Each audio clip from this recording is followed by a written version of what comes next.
You don't have to be afraid of the devil if you're not doing anything wrong. Alabama take projection.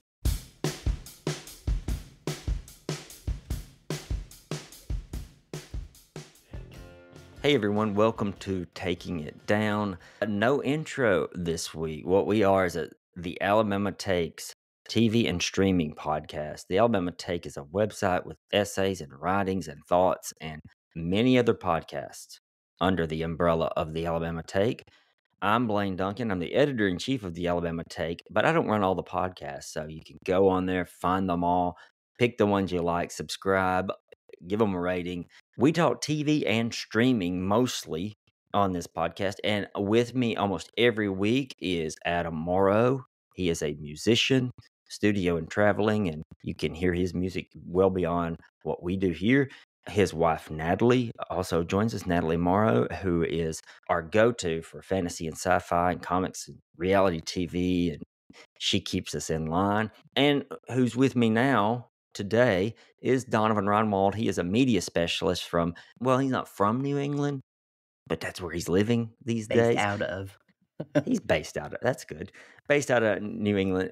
So, if you're just busy and only have time for the show and you want to hear some thoughts and maybe your buddies haven't watched it or you want us to be your buddies, well, by God, here we are. You've heard from him. It's Mr. Donovan Ronwald's with me. That's the last they'll hear from me. That's it. No more. It's just me. Stonewalling you. Speaking of the Alabama Take in general, we're trying to change with our podcast. So we do video of it, but we're only doing video for the bonus, the extra, the segment that can stand on its own, perhaps. Maybe we get a little out of our lane in some of that bonus stuff. We might talk a little music or something a little different than just TV and streaming. That's a video version. You can find it on the YouTube channel for the Alabama Take. Okay. But you can listen to the audio, which is what you're doing now, in any podcast app. You can stream it from the alabamatake.com. And the audio is also in YouTube, but it's just the audio with an image. So there's nothing much to see. You'll see a show poster or an episode poster with it. That's about it. Listen to it however you want, and we appreciate you listening. Let's get into our show today. Really quick apology to anyone listening, to Donovan, who's here with me and probably going to have to carry the episode. If the podcast goes sideways, I've just taken 20 Ligadones. So, Well, you washed them down with something, right? I sure did. 5 glasses of wine. I was going to say, was it Red Bull? Red wine. That kind of counteract. Blaine, All right. Would you hypothetically break me up in a basement? I would never do that to you. Okay, that makes me feel much more comfortable. You're one of my favorite people, but there's some that could use it. All right, before we get into, we're alluding to the fall of the House of Usher, obviously, and Edgar Allan Poe. Before we get into it, though, big news this weekend, sad news as well. Yeah. Sudden death of Matthew Perry, who drowned. I really haven't had time to process it because I got the news right before going to concert last night, and then I was swept up in the joy of the concert. So the sadness of it hasn't reared its head, really. Did Matthew Perry mean anything for you as an actor, or was the Friends stuff and some of his other things a little ahead of where you were? Yeah, it was a little. I mean, I've seen good chunks of Friends, just from reruns. It's not my favorite show by any means, but Matthew Perry was Friends was a show that my parents watched, when I was young, right? And so it was just and I was honestly surprised that he was 54, because it felt like he should have been older to me. Oh, really? Just because I was a little kid, and he was young, obviously, when Friends started. So, but yeah, just kind of like an omnipresent, one of those people that you're like, oh wow, I just kind of thought you'd always be around, Mm-hmm. My observation of him of late, he did a big book tour around last year, right? This time last year, yeah. So he was on a lot of talk shows. You saw him more than ever. I actually read the book. His book actually is one of the fastest reads I think I'd ever done. I think I read it in a day and a half. It was very enthralling. He basically recounts his life as an addict and how that worked for him and didn't work for him as one of the co-stars of Friends and beyond into his movie career. he was the reason I watched Friends when I watched it. And I'm sure a Hmm. lot of our male cohorts get this, but in high school and then in early college, I had a lot of people tell me, "You're just like Chandler from Friends." So that's what made me start watching it, and I started admiring his sense of humor. I don't know if we have anything in common as far as our sense of humor, or definitely not looks, but I definitely liked his sense of humor. If he was not on the show, if that character had not been scripted for him as the seasons went on, obviously, I don't know that I would have watched it. It's sad. It's sad that he went and got through some very intense moments with recovery and hospital stays and surgeries only to die, somewhat young as just Yeah. swimming, seems like. Yeah, it is sad. Actually, I agree with you, because it's like, I don't know, like, you don't get guarantees, right? But like if life worked the way we wanted it to, Mhm. it's like you put in the effort like that, you get something out of it instead of like, like you put in all that effort, but oops, you died anyway. Mhm. I mean, he tried to kill himself. He kind of admits as much in the book Hmm. that he was just taking massive amounts of pain medicine that would kill anyone, but he just had built up such a huge tolerance, it was ridiculous. I do recommend his book still. I think it's good. It reads in a crisp voice. His voice is very much like his speaking voice. Yeah, it's just kind of sad, man. I am actually honestly just talking here. I don't know. Have I ever seen him in a movie? Have you seen All I can think of that I've seen him in is The Friends. Whole Nine Yards with Bruce I have seen Willis? it. And then they Yeah, I haven't seen that one. Yeah, they did a sequel to it, and he was good in it. He played a dentist who Okay. got wrapped up in a mafia guy's scheme. Pretty Okay. funny. And he's got more. There were a few more more low key, Hmm. not necessarily indie because he didn't do the indie route, but they were smaller budget movies. Like the kinds of movies they would make in the 90s. Those Sure. smaller budget films, more of a Back when we still had those. back when we had them, and it was, the plot would involve he marries I forget the name of the film, but he married a Selma Hayek in the film because she was an immigrant trying to, stay in the United States. Uh-huh. I think that they had a one night stand as the plot, and that's how it wasn't very planned. Anyway, those kinds of movies. Hijinks ensue. Right. I really should have looked up that movie before talking about it, but nonetheless, just won't be the same. No more Friends reunions, not officially like that. Mm. All right, we want to wrap up our discussion on the fall of the House of Usher from Netflix and creator Mike Flanagan. We're going to look through episodes 5 through the last, which is episode 8. Good chance we're going to spoil anything that came before that, too, in reference to these episodes. So be forewarned if it's something you want to come back to and listen to. Happy Halloween if you're listening on day of, if you're caught up on all this. If you want to listen to a little bit, we'll try to label the episodes we're talking about as much as we can. Let's just start. Frederick did a little toot at the hospital, didn't he?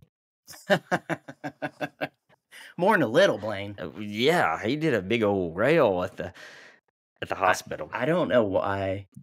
Like, I know that I can't remember the actor's name, E.T.'s pal. Henry Thomas. But thank you, Henry Thomas. And he's been in a couple, like he was the dad in Hill House and some other stuff. And I know he's the one that Natalie can't stand the most. Which I want But just to bring up. He just makes me laugh. Like he seems so Yeah. clownish, right? Like I'm just like this. I actually don't mind him. Like I think he's trying to be a buffoon. I think so too. I sincerely think he is. He might be miscast. It might be too much to see him in such a role, but I will say this. Natalie did bemoan his acting not too long ago, but in the episode, I'm jumping way ahead here, episode 8, skip 15 seconds. Or excuse me, episode 7, so skip 15 seconds. Now, in Freddy's episode, I kind of think of these episodes as Yes, they're dedicated to, totally. He really did the good job of acting like a man on cocaine. I believe I have been around men on cocaine, and he was a man on cocaine. The thing he got right was the burst of energy to like paper your entire wall with. Well, the thing he got right in just simple, detailed acting was those people who do cocaine, they sincerely sniff a lot. That is not hyperbole. Mm-hmm. Like those first 5 or 10 minutes that they've done it's sniff, sniff, sniff. It's ridiculous. Mhm. But he also did the acting of a man who was a bit way too on edge, He was buffoonish. ripped to the gills. And it sells the fact that he is an idiot, because he does this and it just propels his buffoonery into the stupidity he eventually gets into. So Yeah, I agree. let's back up a little bit. Quick thoughts on the Telltale Heart episode where Vic accidentally kills Dr. Ruiz, her partner, her life partner, lover. I mean, we all knew it was coming, but I did kind of like the twist that it's like, oh, she tried to fix her. Right. Yeah, you don't find out until the ending, but you do see Vic calling and leaving her voicemails for her lover. That plays into Mhm. creepy nicely because Mhm. she's dead, Overall, wouldn't say it was my favorite It was not my episode favorite. because a little bit of the I mean, there's only 8 episodes here, but, coming like somewhere around the middle, it's like, it's a little It sleepier. is. But then I thought it picked up again, and also I know that like Vic's heart thing is sort of important to the plot, but also it's not important at all. No. But I did like its take on the Telltale I Heart. did too. The title alone. The gruesomeness. Right. The title alone gives it away, but there's the small twist here on the post story where Roderick can hear the sound, not Mhm. just Vic. So it's like a Mhm. combination going insane. Mhm. Mhm. That was nice. I knew exactly where it was going, but I think the Yep. acting I'm of the lady who plays Vic was pretty good. Yeah, she was good. Yeah, as soon as she, throws the paperweight, right, it's like, "Oh, she's Mm. dead." Right, and it's all and I mean, it's called the Telltale Heart, so Mhm. someone's Mhm. gonna die. So But I mean, that I'm not here to argue that this is, like, great TV or right. whatever, but it has been kind of fun to be like, "Oh, how are they gonna do, like, the Poe theme of the That's the week?" thing. Are they going to I've actually kinda liked Are they that. gonna subvert the story or give you just the modern version? That's Mhm. been relatively fun. Mhm. Agreed. Now, I think Yeah. it's this same episode, episode 5, where I did have a letdown, pretty big. And this is Mhm. one reason why I don't like episode 5 very much. So the informant's revealed to be non-existent and it's never picked back up. Yeah. I was It was that just was a kinda to bummer. wind everyone Yeah, up. it was. But it made it seem like a big plot Th point, and they all made it a big deal, and then all of a sudden, like, we know not to care anymore, and because we know not to care anymore, they don't care, but it doesn't make sense that they don't care. It felt unfair. It was the Mhm. Chekhov's gun that ended up being It Chekhov's was a dud. It pen. was a fizzle. or or Yeah, Chekhov's invisible nothing, whatever. because 'cause you'd think if they really thought there was an informant, and people were getting bumped off one by one, Mhm. then, like, Roderick at least, maybe not his sister, who twigs pretty early on that something supernatural is happening, but, Roderick you'd think would be out for blood. Yeah, the informant thing they should not have done, or if they were gonna do it, it should have been brought up very briefly and just kinda lingered, but they kept bringing it up every episode Mhm. many times. And except it ends with this one because we, the viewers, find out Mhm. there's no Yeah, informant, and all of a sudden they don't care. that wasn't very cool, even for the campiness of Flanagan in this run of episodes in House of Usher. Episode 6 is Goldbug. This is the one story I know nothing about with Poe. It's actually much more like a detective story, Okay. so it really doesn't have much to do with this except the name. So, yeah, there's not really this was the I actually did like this Oh, episode. There's some stuff with the, in the I'm halfway remembering something I read back in high school with Goldbug because, like, there's something with, like, they're, like, searching for treasure on an island, if I remember oh, by the way, if I'm misremembering this story, viewers, please write to, compliance@olemiss.com.edu, I'm sorry. And, like, they're looking for treasure on this island, and they have to do anyway, it's like a detective story kind of, so, so really didn't play uh, into this other than not really, just the the title title. was about it. I'm Yeah. gonna tell you something. When old girl Tamerlane makes coffee and tea and then feels like she's nodded off, or when she just starts taking notes only to find that they're look back down and they're done immediately without her having thought about them, I just assumed she needed to lay off the Ambien because that has happened to me. Okay. But I'll Well, be I damned if it actually doesn't show assumed her after all that taking the Ambien after all that. I was gonna say I had the opposite supposition, which is that she'd been up way too long, which is what I think they lead Yeah, they into did. what They it did. is, because it's like that she's just she's having psychosis Yeah. essentially. And in all honesty, listeners, I I have once or twice done something a little silly on Ambien. Nothing too bad. But you do wake up and think, oh, okay, I must have done that right before I went to sleep. Right. Okay, so the Tammy episode's not my favorite. I did find it a dip. I honestly thought the Telltale Heart dipped a little, and I Ooh, thought the Tamerlane episode dipped a little. Goldbug dip. interesting. I'd say Telltale Heart dipped more because I was just kind of like I said, I'm not going to argue this is great No. TV, but I kind of wanted to see what happened. Yeah, of course. Yeah, that's You know, I kind of wanted to know what was going on. there is some smart play here in that Flanagan knows most of us have read Poe or are aware of it. How does he get to the ending Poe does? Will he? It's about that Mhm. too. And I will say this, damn man, the moment Ghost Tammy entered the picture with a blast from behind, I did a Donovan. Oh, I did a little I jumping. I shook. I got a little jump. I don't know that much has given me as big of a startle as the Tammy ghost did. Not in a That while. is over the whole episode. That is my biggest jump right I there. think it's mine too. Yeah. But I want to say this. I figured something out, and listeners may appreciate this and want to implement it. I have been watching this series as my daughter winds down and is asleep, so I have to watch it on an iPad, so it's not as bright, and I have to watch it with AirPods in. And Apple's done a really good job with their AirPods, so that the sound's pretty amazing. And when she comes through behind Roderick, the sound was so loud. But at the same time, I was enveloped in the story of Arthur Pym. This is where you get Oh, his yeah, backstory. right. So you're like, oh, I've been waiting for this. Who is this guy, Arthur Pym? And they give it to you only to set up a jump scare. Not only, but they do it as well as in conjunction. Effectively set up a jump Effectively. scare. And you talked about that last week, how Flanagan's dialogue can be pretty mesmerizing, and you kind of lean into the Yeah, TV. when he's on, he's Yeah. on. Yeah, you're at least like kind of like, what's going on here? I do think with this episode, I don't. So there were folks other than Flanagan who directed this, Mhm. especially the last couple episodes. Actually, I think another Mike, if I remember correctly. Mhm.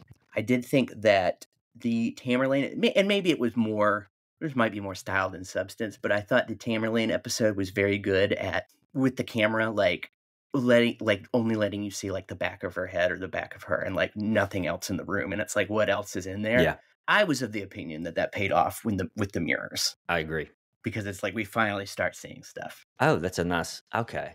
Oh, I see your connection now. I like that. Yeah, because it was like we couldn't see it, and you kind of have it in the back of your head, like what aren't we seeing? What might she be seeing? And then Mhm. I felt like it paid It's off. good. But Back to Arthur Pym really quickly. I yes, never would have yes, guessed his backstory involved the North Pole and possible cannibalism. that's from the novel. I sup- It's the only novel that Poe ever wrote. I suppose so, but I don't know the details of that one as much. I guess it's one of it wasn't as foreign to me as Goldbug, but maybe I've never read it and only heard of it. I think it's very weird, But much like Edgar But Allan just- Poe. but just Arthur Pym in general, if you see him on the screen, it's Mark Hamill. You're not going to think, oh, okay, he went to the North Pole. Maybe he ate someone there. Man, I just tell you what, my favorite character in this whole damn thing is Arthur Oh, yeah. Pym. I just love Mark Hamill being just chewing up Yeah. the scenery, being campy, I've got growling. so many questions. Yeah. So many questions. Still, even though I know some of his backstory. Ghost Tamberlane, though, when she jumps through that window, she does a quick neck lady reference from The Haunting of Hill House. Mm-hmm. So Mm-hmm. I actually did like viewers that. caught I that. thought that her ghost was the most gruesome, actually. Mhm. It's because it's clearly whatever they had to do to her to get her ready to be buried. Yeah, because Perry's is a little cartoonish. Yeah, he kind of looks like a lobster. Yeah, you've seen that type of monster or ghost. And then, the other two are just kind of bloody. Mhm. Not anything particularly scary, but I thought the Tamerlane one was the I scariest. agree. Oh, actually, the Frederick one was pretty good too. I We don't don't think really I've see seen adult Fredericks yet. Is that in the You watched Frederick's did. episode, right? Where he goes. okay?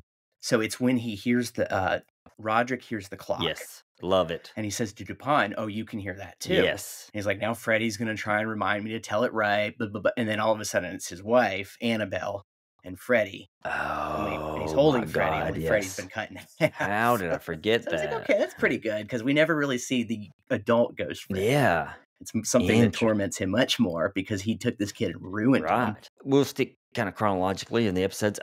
Yeah, I'm jumping I might around be a little. jumping one ahead, but I'm not very sure. So we find out that I just call her the Raven now. Verna is her name, but you can twist those letters around quite easily and say Raven. Yes, yes, very easily. I think the Raven hanging out with Mitch McConnell is probably where she learned her trade. Just let people die. But now Donald Trump, hard to say. Maybe she was just partying. She was just hanging out. I did kind of like she's like a party. I did, and this is jumping around, but I did kind of like the Donald Trump digs coming from him. It's like, how long? Even I have my limits. It's like we all feel that way, Arthur. Yeah, it did bring to mind, or I thought of the question: is this hinting that the Raven is some sort of punisher of greed? But of course, we're going to get to some of this in a second. Yeah, in a way, but I mean, some of these people don't seem like they've been punished yet. Continuing on some of the things that the show does well, it had enough plot threads.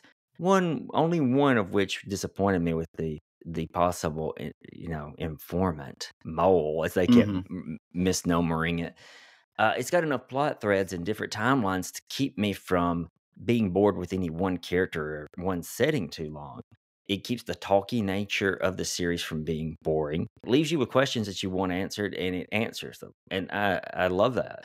If you pose a question, episode 2 or 3 later, give us an answer, and we'll move on and try to answer another question posed. Especially for a series that's as short as this is, just give us. Don't delay the payback. I think too long. Flanagan understands that the payoff. So here were some of my questions, and you having watched the entire series, me having watched 7 of 8, Yes. But these were mine. Where's Madeline in present day? You never see her through 7 episodes. Where is Arthur in present day? You do not. You will see Arthur and Madeline in the 8th episode. And I'm excited to do that. What happens to Arthur is exactly what Verna says will happen to him, because he's the only one that could turn down her deal. Okay. I did have the question, and this gets answered in episode 7, so we could talk about it in detail. What motivated the Raven, or who is she? This one hasn't been answered yet, so don't spoil it for me. I'm sure it happens in episode 8. When and why did Roderick break bad? Especially in his marriage, because he doesn't seem to hate her or have any animosity toward her. And finally, why does Arthur wear those gloves so much? You can give me a yes or no. Is that answered? What the fuck? Love it. Never answered. His whole look, and also like the other question is like, why is he such a loyal enforcer? But they're not interested in answering that. And honestly, I don't care. I think Roderick does kind of answer it with his story of the North Pole. He's like, I can count on that kind of person. So, but that for me is like, that's why Roderick trusts him.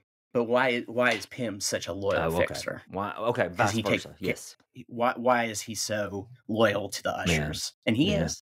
Does Tam turn the phrase "What the fuck are you doing here?" into something? I mean, no. But do I credit having found myself in that situation so many times where I said the wrong thing, and I'm like, no, I really meant to say, "What the fuck are you doing here?" Yes. I did like the moments of spare comedy when Juno's like, I'm just here to support you. Yeah, that kind of was funny. I'm not crazy. That made me laugh. I'm not crazy about that actress, but she looks around. Yeah, she's fine. Yeah, she's nice touch. She is actually one of the plot threads that I think could have been snipped. Like, it's fine that she's in there. She is the one character. Okay, so if we have a plot thread that needs snipped, it's the informant. If we have a character that's unnecessary, it's her. Absolutely. Yeah. I mean, she does kind of show, like, who Roderick is. Yeah, how he's still philandering and picking up way too young. Still philandering, she's hooked on Ligonome. I wouldn't have missed her, I don't think. Sorry, whoever played Juno. I'm glad you got your paycheck. I guess we would be robbed of her getting hit in the head with a microphone stand, which was comedy gold. She doesn't get hurt too bad, though. I was like, she just has like a little bump on her head. I'm like, I thought she'd be in the hospital. Comedy of that, though. Okay, so here's my question to you, very philosophical, theoretical. Okay. What if when people have these public breakdowns, they're really just reacting to things we can't see? This is like when your cat just stares at the wall, and it's like, oh, ghosties. It's a ghost. My cat HP, who listeners of the show may know, is the P stands for perfect. She's a very sweet cat. But she went through a phase where she would sit on the arm of the sofa, but instead of facing forward, she would face backwards and just stare at the Mm-hmm. wall for like hours Well, on that's end. because And I'm like, that's who because is, your great I'm like, who's grandfather is in the buried in wall. that wall? Yeah, that's what I'm saying. Like, do I need to open this up and who's in there? Open it and there's more cats. You mentioned this, but I'll tack on.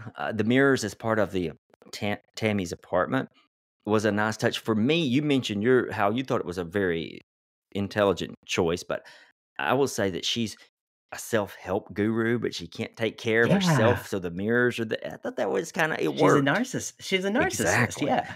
So this is also not high art, but I found her death appropriately gruesome. Hmm. Like they built it up with that ghost, and then it's like, oh wow, that is pretty Yeah. hideous. And though there was some foot trauma stuff when she's pulling glass out of her feet. Very, Like, very die hard. That was rough. Very die hard there. Absolutely. I saw someone on a message board compare the family and the kids to Seven Deadly Sins, with Madeline and Roderick being together as greed.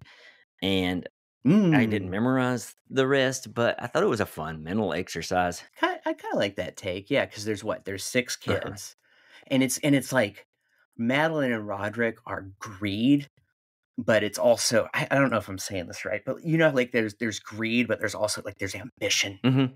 mixed in there, where people are just things to be Oh used, yeah, and they would do anything it took to get to get one rung higher on the ladder, and that kind of greed where it's like it's like not just about the money, it's something so broken in your personality. I think Flanagan came along somewhere in an interview and said that's not quite what they had in mind, but he loves that viewers are enjoying it in that way, and he's all for it. Mm-hmm. He does admit that, of course, it's obvious that they chose specific colors for some of those endings and deaths. I don't know why it took me until Tammy's episode to figure that out, but it very present. You can go back and figure that out. Absolutely, all the colors. Carla Gugino as the Raven, she's not quite scary enough to me. I'm a hard one to scare with television and books. In real life, I'm scared of everything. I mean, you name it, I'm afraid. So I don't think she's supposed to be scary, and I kind of have to base this on something that happens in the last episode, which is basically Dupont goes back to his husband and his kids and their kids after and he sees a raven, but he doesn't have anything to fear from her. Mm-hmm. He's not trying to make deals like that with her. He's not trying to, like, so I do think it's like, she doesn't have to be, she's kind of like weird and scary. She's definitely some kind of supernatural entity, right? Is she the devil? Maybe. Yeah, I don't know. That's kind of where I landed. Probably not. I think it is almost like you don't have to be afraid of her. Like these people created their own problem. I gotcha. If that makes sense. Yeah. And then there's like, Pym is the only one with enough integrity to say no to her. You don't have to be afraid of the devil if you're not doing anything wrong. Basically, yeah. I don't think she's really the devil. I think she's like a little less malevolent than that with like some of her actions, but maybe she's the devil. She's certainly some sort of vengeful being. That's something I want to ask, actually. She's a real monkey's paw kind of friend. That's a nice reference. Thought I had a good question about the Raven. You could determine if you think it's good. I'm probably jumping ahead a little in our conversation, but does the Raven taking joy in Freddy's demise say to us that Flanagan thinks devils can do the right thing or have to do something that's necessary? Or see, it's stuff like that makes me think that like she's not a devil, and then there is a death that happens in the last episode, and you can probably figure out who it is that she takes no pleasure in. And she offers sort of a consoling message before the death. So I don't know that she's really like satanic, if that makes sense. Like, I don't think that this is like the demon from The Exorcist, I think that this is really like it's almost, or maybe if it's a devil, like it's an old school like Inferno type devil where it's like you're getting punished by what you did in life, right? So like, what is it, like adulterers are always blown about by the wind, and I can't remember all the torments. I thought for a second that Flanagan, very medieval. That Flanagan's telling us, pick what word you want. I'll use devil. That devils enjoy what they do because people deserve it. That's kind of actually what I think I was trying to get around to with the Inferno thing, where it's like you're reaping the consequences of your actions, and this supernatural entity. Again, like if you're a good person, you have nothing to fear. But who among us is a good person, right? Not me. I mentioned best way to watch these are for me is as good as sound as possible, and the AirPods really helped with the clock in Roderick's sort of present day. That Yeah, that can get you, and the sound design is top notch. very good. Honestly, I think like the production values of the whole on this show are very like I think the directing is good. The sets are Uh huh. good, the costumes are good, like the sound is good, like it looks good, like the camera, what do you call it? Director of photography, Yes. who's ever in charge of that. Like it actually looks good to Yeah. watch. I can't get over how beautiful the set is between Dupin and Roderick when they're at the fireside. Yeah, It it's looks like a great. painting. It's great. The moment you get a sense of what happens to young Roderick becomes just an intelligent bit of casting. I thought that maybe young Roderick, that actor, might not. I was bemoaning that he wasn't going to be on screen as much, but he's the hero of Flanagan's other shows, Midnight Mass being one. Mhm. And so he's used to convey this false sense of a good man or a man who could be easily Yes, controlled by his sister, who's more brutal than he. absolutely. I agree 100%. I think he did a pretty good job, actually. It's Yeah. just seeing like the kind of like he's ambitious too, and some of him is go along to get along, but is also kind of like, well, maybe he does have his principles, right? Like we've seen enough of his background. Right. Madeline being the brainchild of it all. That's probably going to either work for you or not, but I thought it was good. No, I thought it was good because I think that it's not anything that the show hadn't suggested already. It's Madeline who's made the Faustian bargain. Hmm? Okay. Yes Okay. Yeah. and no. Roderick did Yes, and too. Roderick. Right. He had to be roped in, I'm sure. Yeah. Madeline being able to touch the raven, slap her in episode 7. Hmm. Is that answered in 8? Not Okay. really, because sometimes she's like Uh huh.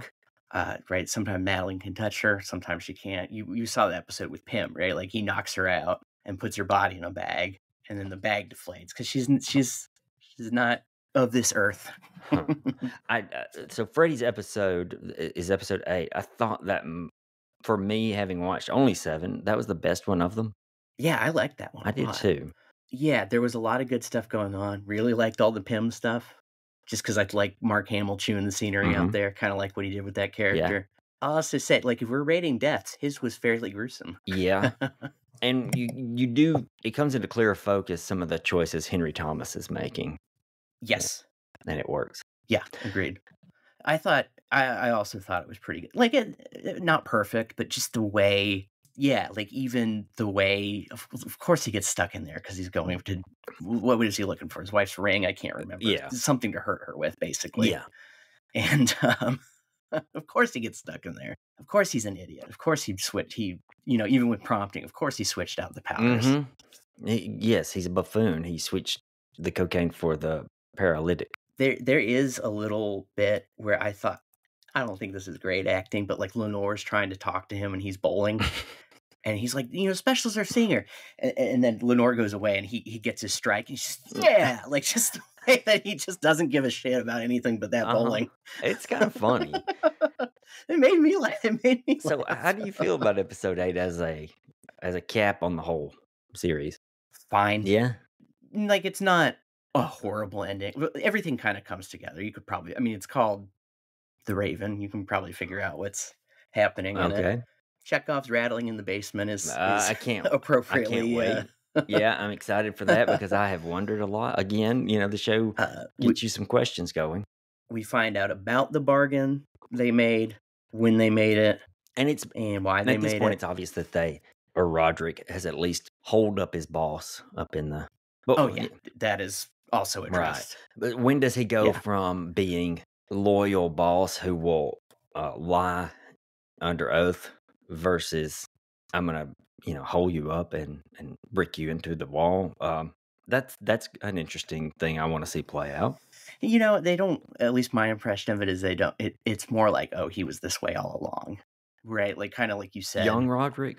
young Huh. Roderick. Yeah, I like what you said about them using the actor, so he gives you like a false sense of like, oh, he's a good guy, but like maybe he really isn't. Yeah. Like, I was kind of hoping. looking back on everything. I was kind of hoping that they would use that actor, as the character of young Roderick, as being, relatively good, decent, and then it took someone like his sister or whomever, at the time I didn't know, to Mhm. needle him, to get him to Mhm. where he ends up in life. Mhm. Do they address his philandering? Like, he suddenly is a family man versus philanderer? Okay. Sort of. That's fair. It's yeah, sort of. I thought it was fairly good, but All right. Well, I'm looking forward to watching that last episode. I hate I couldn't watch it before today. I would have had more to say. I'll say for episode 8, it's a little overlong, but they wrap everything up. They Stuff happens that you pretty much would figure would happen, and I enjoyed they watching needed it. the time, I suppose. They did have some lingering things. I don't know if they did, but I think it's like an hour and 15. I think they could have done it in a tight hour, but it's not bad. Like, I don't know what I would cut. That's a good point. It seems to be the case with a lot of these episodes. You could trim 5 minutes and maybe be okay. Yeah. Definitely. Just take out. I'm sorry, whoever played Juno, but take you out, and we got like 30 extra minutes to work with. She's a good demonstration of what we were talking about with old Roderick. He's still got his eye on the younger women. He's feeding her Ligadone. Yeah, yeah. But I don't know if you couldn't make a shorter choice with that somewhere. I don't know. Well, that's what we got for you this week. This possibility will be off next week. It's possible. We'll see, though. Maybe not. We will keep you updated on social media. Where can you find us? You can find us on Twitter or X still, but probably more permanently, Threads, Instagram, Blue Sky, and TikTok. All of those are Taking It Down Pod. Got you some consistency there, so you can find us. The Alabama Take is also on those social media sites and helps get the word out on a lot of things too. Join us next week, assuming we're back, and if not, join us in 2 weeks. We'll figure this out soon. I'm Donovan Ronwald. He's Blaine Duncan, and that's it. Thanks, y'all.